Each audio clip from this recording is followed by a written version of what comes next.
Well, hello, Hello. and welcome to a very special London version of the Brian and Bam Show.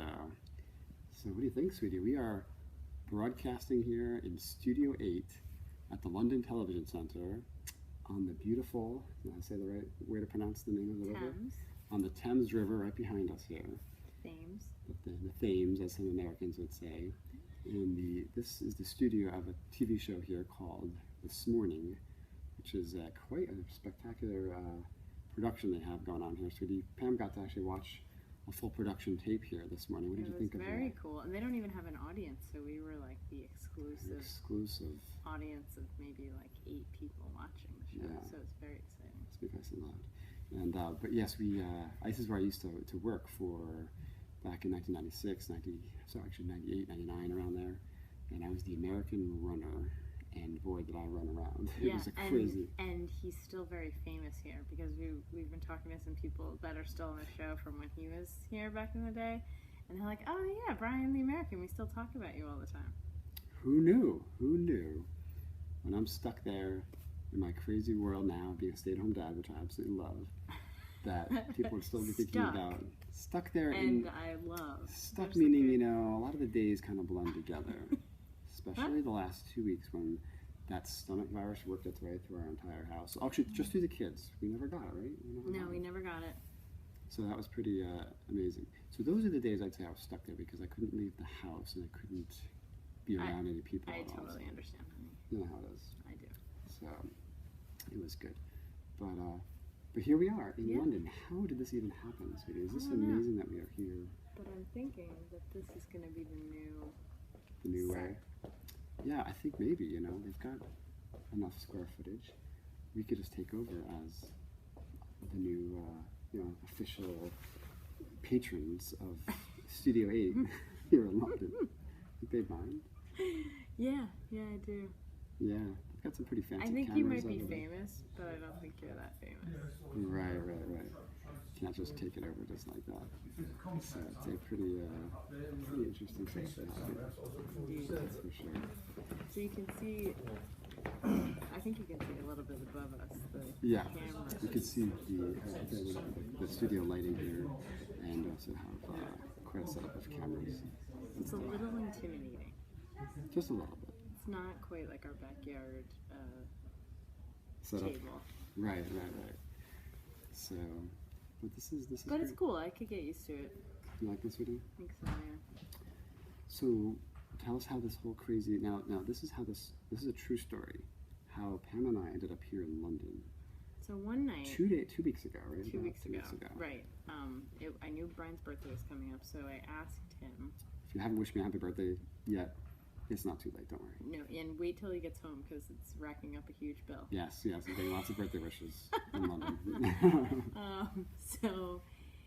So we were shopping, and I said, honey, what would you like for your birthday? And he's like, well, what I'd really like is to spend a long weekend in London.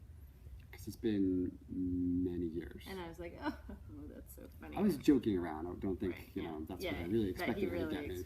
He expects that kind of gift every year. It's really hard to please him. But he, so the next day I went to work, and one of my colleagues said, that video shoot that we're doing in London, I'd really like for you to be there. And guess when it is? October 15th, which is Brian's birthday. My birthday. I was like, this is just too weird. Right. So she comes home from work and tells me, you're not going to believe this, but I'm supposed to go to London next week on your birthday. And I was like, it was just the night before that I said, I'd love to go to London for my birthday. So excuse me. We were like American time. Yeah, we are at American time. My watch is on American time, actually, so it's just before 11 in America. Well, not in all of America. So I guess that's not a good excuse for me to be really tired. Right Except that you got up at 2 in the morning. That's true. So. But yes, so I said, pack your bags, because we're going. But meanwhile, in the back of my head, thinking, how is this possibly going to happen? Because there's a lot of logistics that have to be worked out. Oh yes. So, but somehow, by the grace of God, we worked everything out, and here we are sitting in London, and our children are being cared for by very wonderful people. We love all of you people that are helping right now. Take very good care of our kitties, and we do miss you girls very much. So that we get to do fun things like this. Right. Like spend the day in my old stomping ground of British television. And then later we're going to go to my old stomping ground. I can't wait. This is going to be really fun. Where I went to university. Pam and I both lived in London before we knew each other. So I've kind of showed her a glimpse of my old life. And now she's going to show me. Where are we going? I'm sure that mine is not going to be as exciting. I don't even know if we can get into my old flat. But, you know, we're going to walk by it and we'll see where I used to shop. At least. And maybe we can go shopping. Fun. Good times. So we'll see if we can find anybody that I knew here. Yeah. All right. Well, yeah, we gotta go check it out. So, what's been the most interesting thing about British culture that you've seen? Anything different about life here that you've noticed since we've been here, or since you've been out? A lot of people from our race to work and stuff. Anything that you've taken note about? Does it seem like they're like more closer knit than a lot of American companies, would you say, like in terms of the social aspect or casualness, in terms of the way things kind of go? I don't know. I haven't really experienced that too much, just based on what I've seen, like where I was working. But right.